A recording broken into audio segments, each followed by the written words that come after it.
बस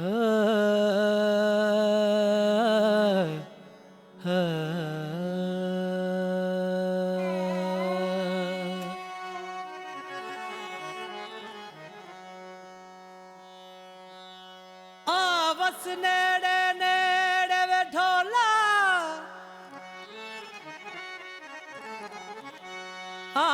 बस नेड़े नेड़े वे ढोला सानू हरदम तेरियां लोड़ां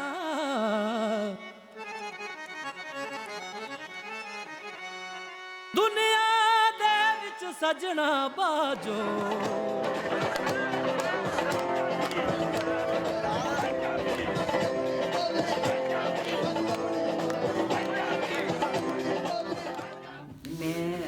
ਲਾਹੌਰ ਦੇ ਵਿੱਚ ਹੀ ਪੈਦਾ ਹੋਈ ਤੇ ਮੇਰਾ ਘਰਾਨਾ ਪੰਜਾਬੀ ਹੈ। ਵੈਸੇ ਅਸੀਂ ਸਾਡਾ ਤਾਲੁਕ ਜਲੰਧਰ ਇੰਡੀਆ ਤੋਂ ਹੈ ਮੇਰੇ ਪੁਰਖਾਂ ਦਾ, ਤੇ ਮੈਂ ਤੇ ਪਾਕਿਸਤਾਨ ਦੇ ਵਿੱਚ ਹੀ ਪੈਦਾ ਹੋਈ, ਲਾਹੌਰ ਵਿੱਚ ਹੀ।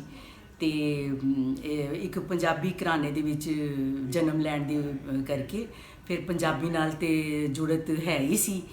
ਤੇ ਲੇਕਿਨ ਇੱਕ ਜਿਹੜੀ ਮਤਲਬ ਇੰਸਪੀਰੇਸ਼ਨ ਜਿਹੜੀ ਬਹੁਤ ਜ਼ਿਆਦਾ ਮੈਂ ਗੱਲ ਕਰਨਾ ਚਾਹਾਂਗੀ ਉਹ ਇਹੀ ਹੈ ਕਿ ਮੇਰਾ ਖਿਆਲ ਹੈ ਕਿ ਪੰਜਾਬੀ ਦੀ ਹੌਸਲਾ ਅਫਜ਼ਾਈ ਕਰਕੇ ਘਰ ਇੱਕ ਘਰਾਣੇ ਦੇ ਅੰਦਰੋਂ ਜਦੋਂ ਹੌਸਲਾ ਅਫਜ਼ਾਈ ਬੱਚੇ ਨੂੰ ਮਿਲਦੀ ਹੈ ਤੇ ਫਿਰ ਉਹ ਪੰਜਾਬੀ ਨੂੰ ਵੀ ਪਹਿਚਾਣਦਾ ਤੇ ਅੱਗੇ ਵੀ ਲੈ ਕੇ ਚੱਲਦਾ। ਤੇ ਮੈਨੂੰ ਨਾ ਸ਼ੁਰੂ ਤੋਂ ਹੀ ਮੈਂ ਨਾ ਡਿਬੇਟਸ ਤੇ ਪੰਜਾਬੀ ਦੀਆਂ ਨਜ਼ਮਾਂ ਤੇ ਪੰਜਾਬੀ ਦੀਆਂ ਕਹਾਣੀਆਂ ਇਹ ਨਾ ਮੈਂ ਕਰਦੀ ਹੁੰਦੀ ਸੀ ਛੋਟੀ ਹੁੰਦੀ, ਬਿਲਕੁਲ ਸਕੂਲ 'ਚ ਜਦੋਂ ਦਾਖਲ ਹੋਈ ਹਾਂ ਤੇ ਬਸ ਤਕਰੀਬਨ ਸਟੇਜ 'ਤੇ ਹੀ ਮੈਂ ਰਹੀ ਹਾਂ, ਕਿਉਂਕਿ ਥਰੂ ਆਊਟ ਹੀ ਮੈਂ ਕਿਸੇ ਨਾ ਕਿਸੇ ਚੀਜ਼ ਦੇ ਵਿੱਚ ਆਪਣਾ ਹਿੱਸਾ ਜ਼ਰੂਰ ਲੈਂਦੀ ਹੁੰਦੀ ਸੀ। ਫਿਰ ਆਹਿਸਤਾ ਆਹਿਸਤਾ ਚੱਲਦੇ ਜਿਸ ਵੇਲੇ ਵੱਡੀ ਕਲਾਸ ਵਿੱਚ ਹੋਈ ਤੇ ਫਿਰ ਸਾਡੀਆਂ ਜਿਸ ਤਰ੍ਹਾਂ ਐਨੂਅਲ ਡਿਬੇਟਸ ਵਗੈਰਾ ਹੁੰਦੀਆਂ ਸੀ ਤੇ ਉਹਦੇ ਵਿੱਚ ਫਿਰ ਮੈਂ ਹਿੱਸਾ ਲੈਣਾ ਸ਼ੁਰੂ ਕੀਤਾ। ਤੇ ਉਹਦੇ ਵਿੱਚ ਵੀ ਮੈਂ ਦੇਖਿਆ ਕਿ ਪੰਜਾਬੀ ਦੀ ਮੈਂ ਆਲ ਪਾਕਿਸਤਾਨ ਬੈਸਟ ਡਿਬੇਟਰ ਸੀ ਆਪਣੇ ਸਮਝ ਲਓ ਕਿ 80s ਵਿੱਚ ਜਦੋਂ ਮੈਂ ਕਿ ਕਾਲਜ ਵਿੱਚ ਸੀ। ਤੇ ਮੈਂ ਈਵਨ ਕਿ ਮੈਂ ਝੰਗ ਇੱਕ ਸ਼ਹਿਰ ਹੈ ਪੰਜਾਬ ਦਾ, ਛੋਟਾ ਜਿਹਾ ਸ਼ਹਿਰ ਹੈ, ਤੇ ਉਹਦੇ ਵਿੱਚ ਮੇਰੇ ਫਾਦਰ ਹਸਪੀਟਲ ਡਾਕਟਰ ਹੁੰਦੇ ਸੀ ਤੇ ਉਹਨਾਂ ਦੀ ਉੱਥੇ ਪੋਸਟਿੰਗ ਹੋਈ ਤੇ ਝੰਗ ਦੇ ਵਿੱਚ ਰਹਿ ਕੇ ਤੇ ਹੋਰ ਸਗੋਂ ਹੀ ਪੰਜਾਬੀ ਦੇ ਨਾਲ ਹੋਰ ਜੁੜਤ ਹੋ ਗਈ ਬਿਹਤਰ। ਤੇ ਉਹ ਚੂੰਕਿ ਉਹ ਪੰਜਾਬ ਦਾ ਇੱਕ ਹੀਰ ਸਿਆਲ ਦਾ ਝੰਗ ਹੈ ਨਾ, ਜਿੱਥੇ ਹੀਰ ਸਿਆਲ ਦੀ ਕਹਾਣੀ ਹੈ, ਹੀਰ ਤੇ ਰਾਂਝੇ ਵਾਲੀ, ਤੇ ਉਹ ਉਸ ਦਾ ਕਰਕੇ ਤੇ ਮੇਰਾ ਖਿਆਲ ਹੈ ਕਿ ਇੱਕ ਹੋਰ ਵੀ ਉਸ ਮਿੱਟੀ ਦੀ ਜਿਹੜੀ ਉਹ ਅੰਦਰ ਰਚ ਬਸ ਗਈ ਕੁਛ, ਤੇ ਹੋਰ ਵੀ ਪੰਜਾਬੀ ਨਾਲ ਮੁਹੱਬਤ ਹੋਈ। ਤੇ ਮੈਂ ਆਲ ਪਾਕਿਸਤਾਨ ਲੈਵਲ ਬੈਸਟ ਡਿਬੇਟਰ ਦੇ ਮੈਨੂੰ ਅਵਾਰਡ ਮਿਲੇ ਤੇ ਬਸ ਉਸ ਤਰ੍ਹਾਂ ਹੀ ਫਿਰ ਉਹੀ ਚੱਲਦੇ ਚੱਲਦੇ ਸ਼ੌਕ ਅੱਗੇ ਹੋਇਆ। ਫਿਰ ਮੈਂ ਕੁਛ ਥੋੜ੍ਹਾ ਲਿਖਣਾ ਸ਼ੁਰੂ ਕੀਤਾ। ਮੈਂ ਕਿਹਾ ਕਿ ਕਿਉਂਕਿ ਕਾਲਜ ਤੋਂ ਤੇ ਹਟ ਗਈ, ਫਿਰ ਮੇਰੀ ਸ਼ਾਦੀ ਹੋ ਗਈ, ਬੱਚੇ ਹੋ ਗਏ, ਫਿਰ ਮੈਂ ਕੁਛ ਅਰਸਾ ਤੇ ਆਪਣੇ ਰੁੱਝੀ ਰਹੀ। ਹੁਣ ਬੱਚੇ ਮਾਸ਼ਾਅੱਲਾ ਵੱਡੇ ਹੋ ਗਏ, ਬੇਟੀ ਮੇਰੀ ਦੀ ਸ਼ਾਦੀ ਹੋ ਗਈ, ਉਹ ਕੈਨੇਡਾ ਟੋਰਾਂਟੋ ਚਲੀ ਗਈ, ਤੇ ਬੇਟਾ ਹੁਣ ਮੇਰੇ ਕੋਲ ਹੈ ਤੇ ਹੁਣ ਫਿਰ ਮੇਰੇ ਕੋਲ ਟਾਈਮ ਮਿਲ ਗਿਆ। ਤੇ ਫਿਰ ਮੈਨੂੰ ਇੱਕ ਦਫਾ ਮਤਲਬ ਸਾਡੇ ਇੱਕ ਪ੍ਰੋਫੈਸਰ ਨੇ, ਮੈਂ ਲਾਹੌਰ ਸਕੂਲ ਆਫ ਇਕਨੋਮਿਕਸ ਵਿੱਚ ਇੱਥੇ ਲਾਹੌਰ ਵਿੱਚ ਇੱਕ ਵੱਡੀ ਯੂਨੀਵਰਸਿਟੀ ਹੈ ਜਿਸ ਦੇ ਵਿੱਚ ਮੈਂ ਮੈਨੇਜਰ ਹੈਗੀ ਲਾਇਬ੍ਰੇਰੀਜ਼ ਦੀ। ਤੇ ਕੁਛ ਇਸ ਤਰ੍ਹਾਂ ਮੈਂ ਲਿਖਣ ਦਾ ਥੋੜ੍ਹਾ ਸਿਲਸਿਲਾ ਇਸ ਤਰ੍ਹਾਂ ਸ਼ੁਰੂ ਕੀਤਾ ਕਿ ਥੋੜ੍ਹੇ ਜਿਸ ਤਰ੍ਹਾਂ ਕਿਸੇ ਸਮਝ ਲਓ ਕਿ ਇੱਕ ਬਰਨਿੰਗ ਇੱਕ ਟੌਪਿਕ ਹੁੰਦਾ ਹੈ ਤੇ ਉਹਦੇ 'ਤੇ ਤੁਹਾਡਾ ਦਿਲ ਕਰਦਾ ਹੈ ਕਿ ਮੈਂ ਕੁਛ ਕਵਾਂ, ਉਹਦੇ ਵਿੱਚ ਮੈਂ ਪੰਜਾਬੀ ਦੇ ਵਿੱਚ ਨਾ ਉਹਨੂੰ ਮੈਂ ਲਿਖਣਾ ਸ਼ੁਰੂ ਕੀਤਾ ਕਿ ਇਹਨਾਂ ਸਾਡੇ ਆਮ ਲੋਕਾਂ ਨੂੰ ਇਹਦੇ ਬਾਰੇ 'ਚ ਸ਼ਊਰ ਹੋਣਾ ਚਾਹੀਦਾ ਹੈ ਤੇ ਆਮ ਲੋਕਾਂ ਨੂੰ ਇਸ ਦੇ ਬਾਰੇ 'ਚ ਪਤਾ ਲੱਗਣਾ ਚਾਹੀਦਾ ਹੈ ਕਿ ਵੀ ਇਹਨਾਂ ਚੀਜ਼ਾਂ ਦੇ ਅਸਰਾਤ ਕੀ ਹੋ ਰਹੇ ਨੇ ਮੁਆਸ਼ਰੇ ਦੇ ਉੱਪਰ, ਆਲ ਓਵਰ ਲੋਕਾਂ ਦੇ ਉੱਪਰ ਨਾ। ਤੇ ਇਸ ਤਰ੍ਹਾਂ ਕਰਦੇ ਕਿ ਉਹ ਜਿਹੜੀ ਉਹ ਲਿਖਿਆ ਨਾ, ਇਹ ਆਰਟੀਕਲ ਲਿਖੇ ਅਖਬਾਰਾਂ ਪੰਜਾਬੀ ਅਖਬਾਰ ਦੇ ਵਿੱਚ, ਤੇ ਉਹ ਸਾਡੇ ਇੱਕ ਪ੍ਰੋਫੈਸਰ ਨੇ ਡਾਕਟਰ ਸ਼ਾਹਿਦ ਸਿੱਦੀਕੀ ਸਾਹਿਬ, ਤੇ ਉਹਨਾਂ ਨੂੰ ਜਿਸ ਵੇਲੇ ਉਹਨਾਂ ਨੇ ਪੜ੍ਹਿਆ ਤੇ ਉਹਨਾਂ ਨੇ ਕਿਹਾ ਕਿ ਕੈਸਰਾ ਤੇਰੀ ਤੇ ਪੰਜਾਬੀ ਬਹੁਤ ਅੱਛੀ ਹੈ ਤੇ ਤੂੰ ਕਿਉਂ ਨਹੀਂ ਮੇਰੀ ਕਿਤਾਬ ਨੂੰ ਤੂੰ ਤਰਜਮਾ ਕਰਦੀ। ਮੈਂ ਕਿਹਾ ਕਿ ਤੁਸੀਂ ਸਮਝਦੇ ਹੋ ਕਿ ਮਤਲਬ ਮੈਂ ਇੰਨੀ ਅੱਛੀ ਪੰਜਾਬੀ ਲਿਖੀ? ਉਹ ਕਹਿੰਦੇ ਨਹੀਂ ਤੂੰ ਤੇ ਬਹੁਤ ਅੱਛੀ ਪੰਜਾਬੀ ਲਿਖੀ। ਤੇ ਮੈਂ ਕਿਹਾ ਕਿ ਚਲੋ ਠੀਕ ਹੈ, ਮੈਂ ਕੋਸ਼ਿਸ਼ ਕਰਦੀ ਹਾਂ। ਅੱਛਾ, ਉਹ ਕੋਸ਼ਿਸ਼ ਕਰਨ ਤੇ ਸਭ ਤੋਂ ਪਹਿਲੇ ਮੈਂ ਸੋਚਿਆ ਕਿ ਵੀ ਹੁਣ ਫਿਰ ਇਹ ਤਾਂ ਇੱਕ ਵੱਡੇ ਲੈਵਲ ਦੀ ਚੀਜ਼ ਆ ਗਈ ਮੇਰੇ ਸਾਹਮਣੇ, ਕਿਉਂਕਿ ਕਿਸੇ ਦੀ ਕਿਤਾਬ ਨੂੰ ਔਰ ਕਿਸੇ ਦੇ ਖਿਆਲਾਤ ਨੂੰ ਆਪਣੀ ਜਿਸ ਵੇਲੇ ਤੁਸੀਂ ਜ਼ੁਬਾਨ ਦੇ ਵਿੱਚ ਲੈ ਕੇ ਆਉਂਦੇ ਹੋ ਤਾਂ ਉਹਦੇ ਵਾਸਤੇ ਬਹੁਤ ਮਿਹਨਤ ਔਰ ਬਹੁਤ ਜ਼ਿਆਦਾ ਕੌਨਸਨਟ੍ਰੇਸ਼ਨ ਦੀ ਜ਼ਰੂਰਤ ਪੈਂਦੀ ਹੈ, ਕਿਉਂਕਿ ਉਹਦੇ ਖਿਆਲਾਤ ਹੁੰਦੇ ਜਿਹੜੇ ਕਿ ਇਹ ਢਾਲਨੇ ਹੁੰਦੇ ਤੁਸੀਂ ਆਪਣੇ ਅੰਦਰੋਂ ਕੱਢਨੇ ਹੁੰਦੇ ਨੇ। ਤੇ ਮੈਂ ਫਿਰ ਸੋਚਿਆ ਕਿ ਹੁਣ ਕੀ ਕੀਤਾ ਜਾਏ, ਇਹ ਕਿਸ ਤਰ੍ਹਾਂ ਮਤਲਬ ਹੈ ਕਿ ਬਹੁਤ ਅੱਛਾ ਕੰਮ ਹੋ ਜਾਏ। ਤੇ ਮੈਨੂੰ ਕਿਸੇ ਨੇ ਦੱਸਿਆ ਕਿ ਜ਼ੁਬੈਰ ਸਾਹਿਬ ਕੋਲ ਲੁਗਤ ਮਿਲੇ। ਮੈਂ ਲੁਗਤ ਢੂੰढ ਰਹੀ ਸੀ ਤੇ ਮੈਨੂੰ ਕਿਸੇ ਨੇ ਦੱਸਿਆ ਕਿ ਇਹਨਾਂ ਜ਼ੁਬੈਰ ਸਾਹਿਬ ਕੋਲ ਲੁਗਤ ਮਿਲੇਗੀ ਹੈ, ਜਿਹੜੇ ਆਪਣੇ ਜ਼ੁਬੈਰ ਅਹਿਮਦ ਸਾਹਿਬ ਨੇ। ਮੈਂ ਬੜਾ ਢੂੰਡ ਟਾਣ ਕੇ ਇਹਨਾਂ ਦਾ ਐਡਰੈਸ ਪੁੱਛਿਆ, ਇਹਨਾਂ ਦੇ ਕੋਲ ਆਈ, ਇਹਨਾਂ ਕੋਲ ਲੁਗਤ ਲੈ ਕੇ ਗਈ। ਜਾ ਕੇ ਉਹ ਮੈਂ ਫਿਰ ਉਹਦੀ ਨਾ ਫੋਟੋਕਾਪੀ ਕਰਵਾ ਕੇ ਤੇ ਫਿਰ ਇਹ ਮੈਂ ਪੰਜਾਬੀ ਦਾ ਨਾ ਤਰਜਮਾ ਕਰਨਾ ਸ਼ੁਰੂ ਕੀਤਾ ਕਿਤਾਬ ਦਾ। ਤੇ ਇਹ ਅਦਪਚਤ ਦੇ ਸੁਪਨੇ ਦੇ ਸਿਰਨਾਮੇ ਹੇਠਾਂ ਇਸ ਮੈਂ ਕਿਤਾਬ ਨੂੰ ਤਰਜਮਾ ਕੀਤਾ। ਇਹ ਉਰਦੂ ਦੇ ਵਿੱਚ ਇਹ ਸੀ ਆਧੇ ਅਧੂਰੇ ख्वाब। ਤੇ ਇਹਦਾ ਤਰਜਮਾ ਮਤਲਬ ਬਹੁਤ ਜ਼ਿਆਦਾ ਪਸੰਦ ਕੀਤੀ ਗਈ ਹੈ ਕਿਤਾਬ। ਤੇ ਸਾਡੇ ਇੱਥੇ ਇੱਕ ਪਬਲਿਸ਼ਰ ਹੈਗੇ ਨੇ ਸੰਗੇ ਮੀਲ ਲਾਹੌਰ ਦੇ ਵਿੱਚ, ਉਹਨਾਂ ਨੇ ਇਸ ਨੂੰ ਪਬਲਿਸ਼ ਕੀਤਾ। ਤੇ ਜਿਹੜੇ ਜ਼ੁਬੈਰ ਸਾਹਿਬ ਨੇ ਇਹਨਾਂ ਨੇ ਹੀ ਇਸ ਦਾ ਪ੍ਰੀਫੇਸ ਲਿਖਿਆ ਤੇ ਇਹਨਾਂ ਨੇ ਹੀ ਇਸ ਨੂੰ ਐਡਿਟ ਵੀ ਕੀਤਾ। ਤੇ ਮੇਰੇ ਵਾਸਤੇ ਇੱਕ ਬੜੀ ਵੱਡੀ ਗੱਲ, ਕਿਉਂਕਿ ਜ਼ੁਬੈਰ ਸਾਹਿਬ ਜਿਹੜੇ ਨੇ ਮੇਰੇ ਵਾਸਤੇ ਬੜੇ ਕਾਬਲੇ ਇਹਤਰਾਮ ਜ਼ਾਹਿਰ ਨੇ ਔਰ ਇਸ ਤਰ੍ਹਾਂ ਦੇ ਇੱਕ ਮਤਲਬ ਬਹੁਤ ਹੀ ਨਾਈਸ ਪਰਸਨ ਕਿ ਲਾਈਕ ਇਹਨਾਂ ਨੂੰ ਕੋਈ ਮਤਲਬ ਇਹ ਨਹੀਂ ਹੁੰਦਾ ਕਿ ਮੈਨੂੰ ਕੀ ਇੱਥੋਂ ਹਾਸਿਲ ਕੀ ਹੋਏਗਾ, ਹੈ ਨਾ।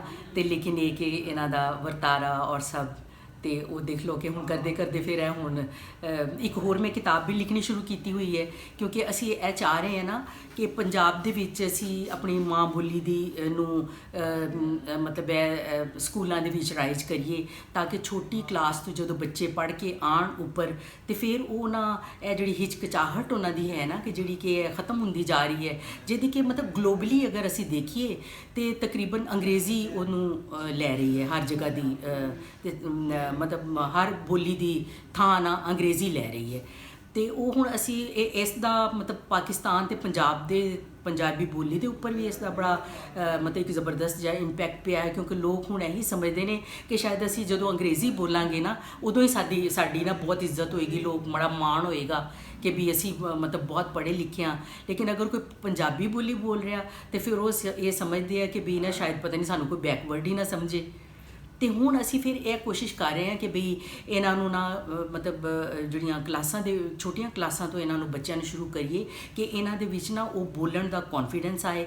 ਇਹ ਆਪਣੇ ਸਕੂਲਾਂ ਦੇ ਵਿੱਚ ਆਪਣੇ ਬੱਚੇ ਜਦੋਂ ਇੱਕ ਦੂਸਰੇ ਨਾਲ ਬੋਲਣਗੇ, ਆ ਕੇ ਘਰਾਂ 'ਚ ਵੀ ਬੋਲਣ ਨਾ ਇਹਨਾਂ ਨੂੰ ਸ਼ਰਮ ਮਹਿਸੂਸ ਨਹੀਂ ਹੋਏਗੀ। ਤੇ ਫਿਰ ਇਹ ਜਦੋਂ ਵੱਡੀਆਂ ਕਲਾਸਾਂ 'ਚ ਆਉਣਗੇ ਤੇ ਫਿਰ ਇਹ ਬੋਲੀ ਜਿਹੜੀ ਹੈ ਇਹਦੀ ਬਚਤ ਹੋਏਗੀ ਤੇ ਇਹ ਬਚ ਸਕਦੀ ਹੈ। ਇਹਦਾ ਪਹਿਲੀ ਚੈਪਟਰ ਦਾ ਮੈਂ ਤੁਹਾਨੂੰ ਪੈਰਾ ਸੁਣਾਉਣ ਲੱਗੀ ਹਾਂ ਕਿ ਸਮੁੰਦਰ ਦੇ ਨੇੜੇ ਬਸਤੀਆਂ ਵਿੱਚ ਗਰਮੀਆਂ ਦੀ ਸ਼ਾਮ ਸੱਤ ਰੰਗੀ ਹੁੰਦੀ ਹੈ, ਕਿਉਂ ਜੇ ਇਹਨਾਂ ਰੰਗਾਂ ਦੇ ਵਿੱਚ ਡੂੰਘੇ ਪਾਣੀਆਂ ਦਾ ਜਾਦੂ ਬੋਲਦਾ ਹੈ। ਤੇ ਸਮੁੰਦਰਾਂ ਦੀਆਂ ਇਹਨਾਂ ਠੰਡੀਆਂ ਹਵਾਵਾਂ ਨੂੰ ਜੇ ਕੋਈ ਆਪਣੇ ਕੋਲ ਯਾਦਾਂ ਬਣਾ ਕੇ ਰੱਖਣ ਬਾਰੇ ਸੋਚੇ ਤੇ ਇਹਨਾਂ ਸ਼ਾਮਾਂ ਦੇ ਸੋਹਣੇ ਸੋਹਣੇ ਰੰਗ ਹੱਥਾਂ ਦੀਆਂ ਤਲੀਆਂ ਤੇ ਹਮੇਸ਼ ਲਈ ਰਹਿ ਜਾਂਦੇ ਨੇ। ਇਹ ਸਾਰੀਆਂ ਸਮੁੰਦਰੀ ਬਸਤੀਆਂ ਇੱਕੋ ਜਿਹੀਆਂ ਹੁੰਦੀਆਂ ਨੇ, ਉਹੀਓ ਤੱਤੀ ਤੇ ਸਿੱਲੀ ਵਾਹ, ਉਹੀਓ ਮੀਂਹ ਵਿੱਚ ਭਿੱਜਦੀਆਂ ਹੋਈਆਂ ਇਮਾਰਤਾਂ ਤੇ ਉਸ ਤੋਂ ਵੱਧ ਸ਼ਾਮਾਂ ਦੀ ਦਿਲ ਮੋਹ ਲੈਣ ਵਾਲੀ ਜਾਦੂਗਰੀ। ਅੱਜ ਮੈਂ ਬਹੁਤ ਸਾਲਾਂ ਪਿੱਛੋਂ ਇੱਥੇ ਆਇਆ ਸਾਂ। ਬਹੁਤ ਕੁਝ ਬਦਲਣ ਪਾਰੋਂ ਸਭ ਕੁਝ ਓਪਰਾ ਜਿਹਾ ਲੱਗਦਾ ਪਿਆ ਸੀ। ਜਿਹੜੇ ਕਾਲਜ ਵਿੱਚ ਮੈਂ ਪੜ੍ਹਾਉਂਦਾ ਸਾਂ, ਸੁਣਿਆ ਏ ਭਈ ਉੱਥੇ ਬਹੁਤ ਸਾਰੇ ਨਵੇਂ ਲੋਕੀ ਆ ਗਏ। ਲੋਕੀ ਤੇ ਆਉਂਦੇ ਤੇ ਟੁਰ ਜਾਂਦੇ ਨੇ, ਪਰ ਇਹ ਦੁਨੀਆ ਦਾ ਕਾਰੋਬਾਰ ਨਹੀਂ ਰੁਕਦੇ, ਇੰਝ ਹੀ ਅੱਗੇ ਵੱਧਦੇ ਰਹਿੰਦੇ ਨੇ। ਮੈਨੂੰ ਇਸ ਸ਼ਹਿਰ ਵਿੱਚ ਇੱਕ ਕਮਿਊਨਿਟੀ ਸੈਂਟਰ ਵੱਲੋਂ ਲੈਕਚਰ ਦੇਣ ਲਈ ਸੱਦਾ ਦਿੱਤਾ ਗਿਆ ਸੀ ਤੇ ਇਹ ਵੀ ਦੱਸਿਆ ਗਿਆ ਸੀ ਕਿ ਮੇਰੇ ਰਹਿਣ ਦਾ ਬੰਦੋਬਸਤ ਇੱਕ ਹੋਸਟਲ ਵਿੱਚ ਕਰ ਦਿੱਤਾ ਗਿਆ ਹੈ। ਇਹਨਾਂ ਪੁਰਾਣੀਆਂ ਥਾਵਾਂ ਤੇ ਜਾਣ ਦਾ ਚਾਅ ਆਪਣੀ ਥਾਂ, ਪਰ ਪੁਰਾਣੀਆਂ ਥਾਵਾਂ ਤੇ ਜਾਣ ਦੀ ਰੀਝ ਕਦੀ-ਕਦੀ ਦਿਲ ਮੋਹ ਜਾਣ ਦਾ ਵੀ ਕਾਰਨ ਬਣ ਜਾਂਦੀ ਹੈ। ਇਹ ਕਿਉਂ ਜੇ ਇਹਨਾਂ ਥਾਵਾਂ ਦਾ ਸੁਣਾਪ ਵੀ ਤੇ ਲੋਕਾਂ ਦੇ ਪਾਰੋਂ ਹੀ ਹੁੰਦਾ ਹੈ ਨਾ। ਏਅਰਪੋਰਟ ਤੋਂ ਸ਼ਹਿਰ ਦਾ ਪੈਂਡਾ ਕੋਈ ਅੱਧੇ ਕੁ ਘੰਟੇ ਦਾ ਸੀ। ਮੈਂ ਮਸਜਿਦਾਂ, ਮੰਦਰਾਂ ਤੇ ਗਿਰਜਾ ਘਰਾਂ ਦੇ ਇਸ ਸ਼ਹਿਰ ਨੂੰ ਫੇਰ ਤੋਂ ਵੇਖਿਆ ਸੀ, ਜਿਹਦੀ ਆਪਣੀ ਇੱਕ ਪਛਾਣ ਏ, ਜਿੱਥੋਂ ਦਾ ਵਸੇਬ ਹੋਰ ਬਾਕੀ ਸ਼ਹਿਰਾਂ ਤੋਂ ਕੁਝ ਬਹੁਤਾ ਹੀ ਵੱਖਰਾ ਜਿਹਾ ਹੈ। ਡਰਾਈਵਰ ਨੇ ਮੇਰੇ ਦਿੱਤੇ ਹੋਏ ਸਿਰਨਾਵੇਂ ਤੇ ਜਾ ਕੇ ਟੈਕਸੀ ਰੋਕ ਦਿੱਤੀ। ਇਹ ਚਿੱਟੇ ਰੰਗ ਦੀ ਇੱਕ ਬਹੁਤ ਵੱਡੀ ਇਮਾਰਤ ਸੀ। ਚੁੱਪ ਚਪੀਤੀ ਇੰਝ ਜਾਪਦਾ ਸੀ ਜਿਵੇਂ ਕੋਈ ਹਵਾਈ ਚੀਜ਼ਾਂ ਰਹਿਣ ਦੀ ਥਾਂ ਹੋਵੇ। ਗੂੜੇ ਹਨੇਰੇ ਵਿੱਚ ਲੌਨ ਵਿੱਚ ਲੱਗੇ ਹੋਏ ਨਿੱਕੇ ਬਲਬਾਂ ਦਾ ਚਾਨਣ ਕੰਧ ਉੱਤੇ ਪੈ ਰਿਹਾ ਸੀ। ਹਾਲੇ ਮੈਂ ਗੇਟ ਤੋਂ ਅੰਦਰ ਵੜਿਆ ਹੀ ਸਾਂ ਜੇ ਇੱਕੋ ਦਮ ਹੀ ਸਾਰੀਆਂ ਬੱਤੀਆਂ ਬੁਝ ਗਈਆਂ ਤੇ ਹਰ ਪਾਸੇ ਗੂੜਾ ਹਨੇਰਾ ਖਿਲਰ ਗਿਆ। ਚੌਕੀਦਾਰ ਨੇ ਆਖਿਆ ਵੀ ਇਹ ਲੋਡ ਸ਼ੇਡਿੰਗ ਹੈ ਜੀ। ਹੌਸਟਲ ਦੀ ਇਮਾਰਤ ਹਨੇਰੇ ਵਿੱਚ ਹੋਰ ਵੀ ਡਰਾਉਣੀ ਜਿਹੀ ਲੱਗਣ ਲੱਗ ਪਈ ਸੀ, ਪਰ ਇੱਕ ਐਮਰਜੈਂਸੀ ਬੱਤੀ ਬਾਲ ਕੇ ਉਸ ਉੱਤੇ ਮੈਨੂੰ ਹੋਸਟਲ ਦੇ ਕਮਰੇ ਤਿੱਕਰ ਪਹੁੰਚਾ ਦਿੱਤਾ। ਜਿਹੜਾ ਚੌਕੀਦਾਰ ਸੀ ਉਸਨੇ ਮੈਨੂੰ ਹੋਸਟਲ ਦੇ ਕਮਰੇ ਤਿੱਕਰ ਪਹੁੰਚਾ ਦਿੱਤਾ। ਮੈਂ ਬੈਗ ਰੱਖਿਆ, ਬਿਸਤਰ 'ਤੇ ਲੰਮਾ ਪੈ ਕੇ ਆਪਣੀਆਂ ਅੱਖਾਂ ਮੀਚ ਲਈਆਂ। ਦਿਮਾਗ ਵਿੱਚ ਇੱਥੇ ਲੰਘੇ ਹੋਏ ਵੇਲੇ ਨਜ਼ਰੀ ਆਉਣ ਲੱਗ ਪਏ। ਮੈਨੂੰ ਉਹ ਦਿਨ ਚੇਤੇ ਆਉਣ ਲੱਗ ਪਿਆ ਜਦੋਂ ਮੈਂ ਪਹਿਲੀ ਵਾਰ ਇਸ ਸ਼ਹਿਰ ਵਿੱਚ ਆਇਆ ਸਾਂ। ਜਦ ਮੈਂ ਏਅਰਪੋਰਟ 'ਤੇ ਉਤਰਿਆ ਤੇ ਸ਼ਾਮਾਂ ਪੈ ਰਹੀਆਂ ਸਨ। ਏਅਰਪੋਰਟ ਤੋਂ ਬਾਹਰ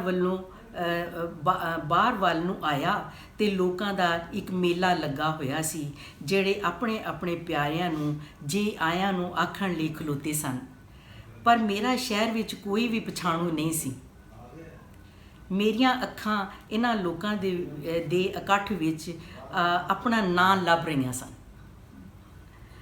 ਫਿਰ ਮੈਂ ਇੱਕ ਕਾਗਜ਼ 'ਤੇ ਆਪਣਾ ਨਾਂ ਲਿਖਿਆ ਵੇਖ ਲਿਆ, ਸਹਾਰਨ ਰਾਏ। ਕਾਲਜ ਦਾ ਡਰਾਈਵਰ ਮੈਨੂੰ ਲੈਣ ਲਈ ਆਇਆ ਸੀ।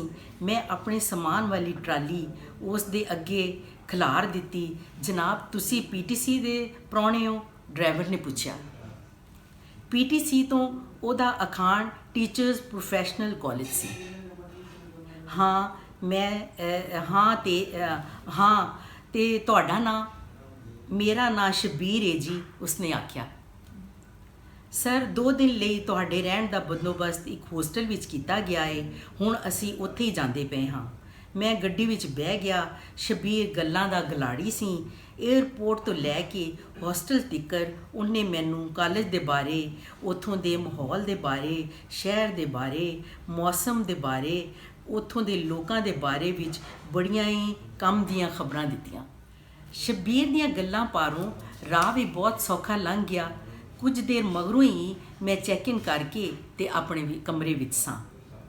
ਮੈਂ ਬਾਰੀ ਦਾ ਪਰਦਾ ਪਰਾਂ ਕਰ ਦਿੱਤਾ। ਮੇਰਾ ਕਮਰਾ 10ਵੀਂ ਮੰਜ਼ਲ 'ਤੇ ਸੀ।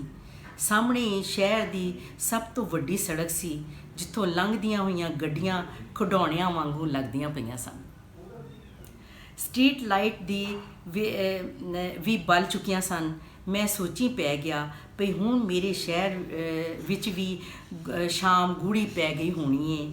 ਉਧਰ ਦੀ ਇੱਕ ਯਾਨੀ ਕਿ ਉਦਾਸੀ ਦੀ ਇੱਕ ਹੌਲੀ ਜਿਹੀ ਚਿੰਕ ਮੇਰੇ ਮਨ ਵਿੱਚ ਹੁਲਾਰੇ ਲੈਣ ਲੱਗ ਪਈ। ਅਗਲੇ ਦਿਨ ਮੈਂ ਕਾਲਜ ਨੂੰ ਜੁਆਇਨ ਕਰ ਲਿਆ। ਮੇਰੇ ਕਾਲਜ ਵਿੱਚ ਮੁੱਢਲੇ ਦਿਨ ਕਦੀ ਨਾ ਭੁੱਲਣ ਵਾਲੇ ਸਨ। ਮੇਰੇ ਨੇੜੇ ਪੜ੍ਹਾਉਣਾ ਬਹੁਤ ਵਧੀਆ ਪ੍ਰੋਫੈਸ਼ਨ ਹੈ। ਮੈਂ ਇਸ ਕੰਮ ਨੂੰ ਉਸਾਰੂ ਕੰਮ ਸਮਝਦਾ। ਮੇਰਾ ਖਿਆਲ ਹੈ ਵੀ ਤਾਲਬ ਇਲਮ ਬੜੇ ਵਧੀਆ ਜੱਜ ਹੁੰਦੇ ਨੇ। ਉਹ ਛੇਤੀ ਨਾਲ ਹੀ ਉਸਤਾਦ ਦੀ ਪੜਚੋਲ ਕਰਕੇ ਅੰਤ ਤਿੱਕਰ ਜਾ ਪੜ੍ਹਦੇ ਨੇ। ਇੱਕ ਉਸਤਾਦ ਦੀ ਸ਼ੋਭਾ ਕਲਾਸਰੂਮ ਵਿੱਚੋਂ ਹੀ ਉਗੜਦੀ ਹੈ।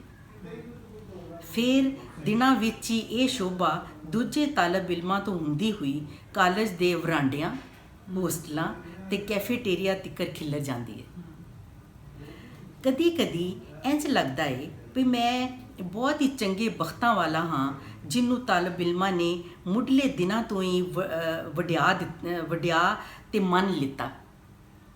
ਮੇਰੀ ਕਲਾਸ ਤੋਂ ਅੱਡ ਮੇਰੇ ਕਾਲਜ ਦੇ ਦੂਜੇ ਤਾਲਬ ਇਲਮਾਂ ਵੀ ਮੇਰੇ ਦਫ਼ਤਰ ਵਿੱਚ ਆਉਂਦੇ ਤੇ ਆਪਣੀ ਇਲਮੀ ਮਸਲਿਆਂ 'ਤੇ ਗੱਲਬਾਤ ਕਰਦੇ। 3 ਵਰ੍ਹੇ ਇੰਝ ਹੀ ਲੰਘ ਗਏ ਜਿਵੇਂ ਕੋਈ ਸੁਪਨਾ ਹੁੰਦਾ ਹੈ। ਮੈਨੂੰ ਇੱਥੋਂ ਟੁਰਨ ਦਾ ਵੇਲਾ ਹਾਲੇ ਵੀ ਚੇਤੇ। ਜਦੋਂ ਮੈਂ ਰੇਲਵੇ ਸਟੇਸ਼ਨ 'ਤੇ ਪਹੁੰਚਿਆ ਤੇ ਮੈਂ ਇਹ ਵੇਖ ਕੇ ਹੈਰਾਨ ਸਾਂ ਵੀ ਉਹ ਤਾਲਬ ਇਲਮ ਵੀ ਆਏ ਹੋਏ ਸਨ ਜਿਨ੍ਹਾਂ ਨੂੰ ਮੈਂ ਪੜ੍ਹਾਇਆ ਵੀ ਨਹੀਂ ਸੀ, ਪਰ ਉਹ ਮੇਰੇ ਜਾਣੂ ਸਨ ਤੇ ਬਸ ਮੈਨੂੰ ਵਿਦਿਆ ਕਰਨ ਲਈ ਆਏ ਸਨ। है ये ਜਿਹੜੇ ਸ਼ਾਹਿਦ ਸਦੀਕੀ ਸਾਹਿਬ ਨੇ ਇਹ ਹਨ ਆਪਣੇ ਇੱਕ ਐਜੂਕੇਸ਼ਨਿਸਟ ਤੇ ਇਹਨਾਂ ਪੜ੍ਹਾਉਂਦੇ ਰਹੇ ਨੇ ਕਾਲਜਾਂ ਵਿੱਚ ਲਮਸ ਵਿੱਚ ਪੜ੍ਹਾਇਆ ਫਿਰ ਲਾਹੌਰ ਸਕੂਲ ਆਫ ਇਕਨੋਮਿਕਸ ਵਿੱਚ ਪੜ੍ਹਾਇਆ ਜਿਹਦੇ ਵਿੱਚ ਕਿ ਮੈਂ ਖੁਦ ਵੀ ਕੰਮ ਕਰਦੀ ਹਾਂ ਮੈਂ ਜਿਸ ਤਰ੍ਹਾਂ ਕਿ ਉਹਨਾਂ ਨੇ ਮੈਨੂੰ ਇਹ ਆਫਰ ਕੀਤੀ ਕਿ ਮੇਰੀ ਕਿਤਾਬ ਦਾ ਤੁਸੀਂ ਤਰਜਮਾ ਕਰੋ ਤੇ ਇਹ ਇੱਕ ਟੀਚਰ ਹੋਣ ਤੇ ਇੱਕ ਐਜੂਕੇਸ਼ਨਿਸਟ ਹੋਣ ਦੇ ਹਵਾਲੇ ਨਾਲ ਇਹ ਬੜੀ ਗਹਿਰੀ ਨਜ਼ਰ ਇਹਨਾਂ ਦੀ ਹੈ ਐਜੂਕੇਸ਼ਨ ਸਿਸਟਮ ਦੇ ਉੱਪਰ ਔਰ ਅੱਜ ਦਾ ਜੋ ਵੀ ਦੌਰ ਚੱਲ ਰਿਹਾ ਹੈ ਉਹਦੇ ਵਿੱਚ ਪੜ੍ਹਾਈ ਦਾ ਅਤੇ ਇੱਕ ਤਾਲਬ ਇਲਮ ਦਾ ਕੀ ਰੋਲ ਹੈਗਾ ਉਸ ਦੇ ਬਾਰੇ ਵਿੱਚ ਅਤੇ ਇਹਨਾਂ ਨੇ ਇਹ ਉਸੇ ਗੱਲ ਨੂੰ ਸਾਹਮਣੇ ਰੱਖਦਿਆਂ ਹੋਇਆਂ ਉਹਨਾਂ ਨੇ ਇਹ ਕਿਤਾਬ ਲਿਖੀ ਹੈ ਕਿ ਜਿਹੜੇ ਇੱਕ ਉਸਤਾਦ ਜਿਹੜਾ ਹੈ ਉਹਦਾ ਇੱਕ ਆਪਣੇ ਸਟੂਡੈਂਟ ਦੇ ਨਾਲ ਕੀ ਰਿਲੇਸ਼ਨਸ਼ਿਪ ਹੁੰਦਾ ਹੈ ਅਤੇ ਇੱਕ ਸਟੂਡੈਂਟ ਇੱਕ ਜਿਹੜਾ ਟੀਚਰ ਹੈ ਉਹ ਜਿਸ ਤਰ੍ਹਾਂ ਸਿੰਸੀਅਰਲੀ ਆਪਣੇ ਸਟੂਡੈਂਟ ਨੂੰ ਪੜ੍ਹਾਉਂਦਾ ਹੈ ਅਤੇ ਉਹਨੂੰ ਕੁਛ ਟਰਾਂਸਫਰ ਕਰਨਾ ਚਾਹੁੰਦਾ ਹੈ ਆਪਣਾ ਨੌਲੇਜ ਆਪਣੀ ਮਤਲਬ ਆਪਣੀ ਸੋਚ ਆਪਣਾ ਜੋ ਵੀ ਉਹ ਕਿਸੇ ਨੂੰ ਬਣਾਉਣਾ ਚਾਹੁੰਦਾ ਹੈ ਜਿਸ ਵਕਤ ਅਤੇ ਉਹ ਆਪਣੀ ਉਹ ਨੌਲੇਜ ਕਿਸ ਤਰ੍ਹਾਂ ਟਰਾਂਸਫਰ ਕਰਦਾ ਹੈ ਆਪਣੇ ਸਟੂਡੈਂਟ ਦੇ ਅੰਦਰ ਅਤੇ ਫਿਰ ਉਹ ਜਿਹੜਾ ਸਟੂਡੈਂਟ ਹੈ ਜਿਸ ਵੇਲੇ ਉਹਦੇ ਕੋਲੋਂ ਮਤਲਬ ਪੂਰੀ ਤਰ੍ਹਾਂ ਸਮਝੋ ਕਿ ਬਹੁਤ ਜ਼ਿਆਦਾ ਉਹਦਾ ਗਰਵਿੱਦਾ ਹੁੰਦਾ ਹੈ ਔਰ ਉਹਦੇ ਕੋਲੋਂ ਉਸ ਪਿਆਰ ਔਰ ਮੁਹੱਬਤ ਔਰ ਉਸ ਸਮਝੋ ਕਿ ਉਸ ਨੌਲੇਜ ਦੇ ਵਿੱਚ ਜਿਸ ਵੇਲੇ ਖੂਬ ਜਾਂਦਾ ਹੈ ਅਤੇ ਫਿਰ ਉਹਦੇ ਸੁਪਨੇ ਨੂੰ ਕਿਸ ਤਰ੍ਹਾਂ ਲੈ ਕੇ ਅੱਗੇ ਟੁਰਦਾ ਇਹ ਇਸ ਕਿਤਾਬ ਦੇ ਵਿੱਚ ਇਹ ਇਸ ਦੇ ਬਾਰੇ ਵਿੱਚ ਇਹ ਕਿਤਾਬ ਹੈ ਇੱਕ ਨਾਵਲ ਹੈ ਲੇਕਿਨ ਇਹ ਇੱਕ ਯਾਨੀ ਉਸ ਸਿਸਟਮ ਦੇ ਉੱਪਰ ਇੱਕ ਨਾਵਲ ਹੈ ਇੱਕ ਸਟੂਡੈਂਟ ਅਤੇ ਉਹਦਾ ਟੀਚਰ ਦੇ ਰਿਲੇਸ਼ਨਸ਼ਿਪ ਦੇ ਉੱਪਰ ਹੈ ਅੱਛਾ ਹੁਣ ਇਸ ਤਰ੍ਹਾਂ ਹੋਇਆ ਨਾ ਕਿ ਇੱਕ ਤਾਂ ਉਹ ਖੁਦ ਪੰਜਾਬੀ ਨੇ ਖੁਦ ਵੀ ਪੰਜਾਬੀ ਉਹਨਾਂ ਦੀ ਮਾਂ ਬੋਲੀ ਜਿਹੜੀ ਉਹ ਪੰਜਾਬੀ ਹੈ ਅਤੇ ਚੂੰਕਿ ਉਹ ਵੀ ਸਾਰੀ ਉਮਰ ਇਸ ਤਰ੍ਹਾਂ ਹੀ ਦੇਖੋ ਨਾ ਬਾਹਰ ਹੀ ਰਹਿ ਕੇ ਪੜ੍ਹ ਕੇ ਅਤੇ ਫਿਰ ਇੱਥੇ ਆਏ ਪਾਕਿਸਤਾਨ ਦੇ ਵੀ ਪਹਿਲੇ ਸ਼ੁਰੂ ਦੀ ਮੁੱਢਲੀ ਐਜੂਕੇਸ਼ਨ ਇੱਥੋਂ ਹੀ ਲਈ ਲੇਕਿਨ ਉਸ ਤੋਂ ਬਾਅਦ ਉਹ ਬਾਹਰ ਹਾਇਰ ਐਜੂਕੇਸ਼ਨ ਹੋਰ ਮਜ਼ੀਦ ਲੈਣ ਵਾਸਤੇ ਅਤੇ PhD ਉਹਨਾਂ ਨੇ ਬਾਹਰੋਂ ਹੀ ਕੀਤੀ ਫਿਰ ਉਹ ਯਾਨੀ ਕਿ ਮੇਰੇ ਖਿਆਲ UK ਦੀ ਉਹਨਾਂ ਦੀ ਹੈ ਅਤੇ ਉਹ ਉੱਥੋਂ ਪੜ੍ਹ ਕੇ ਜਿਸ ਵੇਲੇ ਵਾਪਸ ਆਏ ਨੇ ਅਤੇ ਆ ਕੇ ਅਤੇ ਫਿਰ ਆਪਣੇ ਇੱਥੇ ਇਹਦੇ 'ਚ ਰੁੱਝ ਗਏ ਕਿਸੇ ਕਾਲਜ ਵਿੱਚ ਲੱਗ ਗਏ ਫਿਰ ਉਹਨਾਂ ਦੀ ਉੱਥੇ ਮਤਲਬ ਉਹ ਜਿਹੜੀ ਇੱਕ ਰੂਟੀਨ ਬਣ ਜਾਂਦੀ ਹੈ ਕਿ ਸੁਬਾਹ ਜਾਣਾ ਹੈ ਔਰ ਫਿਰ ਮਤਲਬ ਉੱਥੇ ਪੜ੍ਹਾਉਣਾ ਹੈ ਔਰ ਪੜ੍ਹਾ ਕੇ ਬਸ ਫਿਰ ਵਾਪਸ ਆਉਣਾ ਹੈ ਅਤੇ ਕੋਈ ਲਿਖਾਣ ਦਾ ਕੰਮ ਅਤੇ ਉਹਨਾਂ ਨੇ ਕਾਫੀ ਕਿਤਾਬਾਂ ਅੰਗਰੇਜ਼ੀ ਵਿੱਚ ਵੀ ਲਿਖੀਆਂ ਅਤੇ ਇਹ ਉਰਦੂ ਦੇ ਵਿੱਚ ਵੀ ਕੁਛ ਕਿਤਾਬਾਂ ਲਿਖੀਆਂ ਅਤੇ ਜਿਸ ਲਈ ਉਹਨਾਂ ਨੇ ਮੈਨੂੰ ਦੇਖਿਆ ਨਾ ਕਿ ਵੀ ਇਹ ਪੰਜਾਬੀ ਦੇ ਵਿੱਚ ਅੱਛਾ ਲਿਖ ਲੈਂਦੀ ਹੈ ਅਤੇ ਉਹਨਾਂ ਨੂੰ ਸ਼ੌਕ ਹੋਇਆ ਕਿ ਕਿਉਂ ਨਾ ਮੇਰੀ ਵੀ ਕਿਤਾਬ ਦਾ ਤਰਜਮਾ ਹੋ ਜਾਏ ਅਤੇ ਇਹ ਪੰਜਾਬੀ ਤਾਂ ਮਾਂ ਬੋਲੀ ਦੇ ਵਿੱਚ ਦੀ ਖਿਦਮਤ ਹੋ ਜਾਏ ਅਤੇ ਨਾਲੇ ਮਤਲਬ ਇਹ ਅਤੇ ਹੁਣ ਉਹ ਇੰਨੇ ਖੁਸ਼ ਨੇ ਚਲੇ ਉਹਨਾਂ ਦਾ ਤਰਜਮਾ ਹੋ ਗਿਆ ਅਤੇ ਉਹਨਾਂ ਨੂੰ ਲੋਕਾਂ ਵੱਲੋਂ ਜਿਹੜਾ ਮਤਲਬ ਫੀਡਬੈਕ ਆਇਆ ਉਹਨਾਂ ਨੇ ਕਿਹਾ ਕਿ ਤੇਰੀ ਉਰਦੂ ਦੀ ਕਿਤਾਬ ਨਾਲੋਂ ਇਹ ਪੰਜਾਬੀ ਦਾ ਤਰਜਮਾ ਬੜਾ ਖੂਬਸੂਰਤ ਹੋਇਆ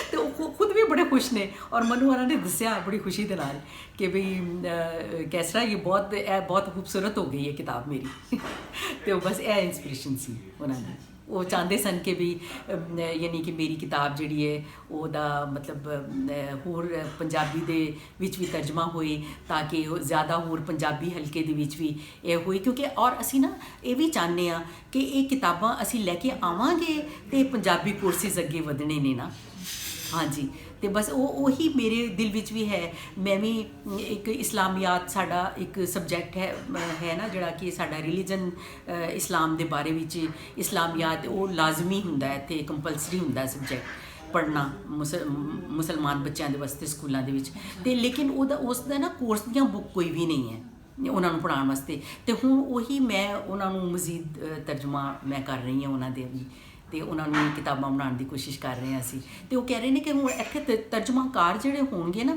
ਉਹੀ ਕੰਮ ਆਉਣਗੇ ਉਹ ਤਰਜਮਾ ਕਰਨਗੇ ਅਤੇ ਫਿਰ ਹੀ ਅਸੀਂ ਪੰਜਾਬੀ ਪੜ੍ਹਾ ਸਕਾਂਗੇ ਜਦੋਂ ਕਿਤਾਬਾਂ ਹੀ ਨਹੀਂ ਹੋਣਗੀਆਂ ਤਾਂ ਪੜ੍ਹਾਉਣਾ ਕੀ ਹੈ ਅਤੇ ਬਸ ਉਹ ਇਹ ਹੁਣ ਮੇਰੇ ਮਤਲਬ ਹੈ ਮਨ ਵਿੱਚ ਕਿ ਮੈਂ ਮਤਲਬ ਜੋਬ ਤਾਂ ਮੈਂ ਕਰ ਹੀ ਰਹੀ ਹਾਂ ਉਹ ਤਾਂ ਲਾਇਬ੍ਰੇਰੀਅਨਸ਼ਿਪ ਹੈ ਅਤੇ ਲੇਕਿਨ ਇਹ ਕਿ ਮੈਂ ਜਿਹੜਾ ਵੀ ਟਾਈਮ ਮਿਲੇਗਾ ਉਹ ਮੈਂ ਇਹਦੇ ਵਿੱਚ ਇਹ ਕਿਤਾਬਾਂ ਇਨਸ਼ਾਅੱਲਾ ਮੈਂ ਤਰਜਮੇ ਹੋਰ ਵੀ ਕਰਾਂਗੀ ਆਰਟੀਕਲ ਵਗੈਰਾ ਮੈਂ ਛਪਵਾਉਂਦੀ ਰਹਿੰਦੀ ਹਾਂ ਮੁਖਤਲਿਫ ਅਖਬਾਰਾਂ ਦੇ ਵਿੱਚ ਕੋਈ ਵੀਕਲੀ ਰਿਸਾਲਿਆਂ ਦੇ ਵਿੱਚ ਇਸ ਤਰ੍ਹਾਂ ਉਹ ਛਪਦੇ ਰਹਿੰਦੇ ਨੇ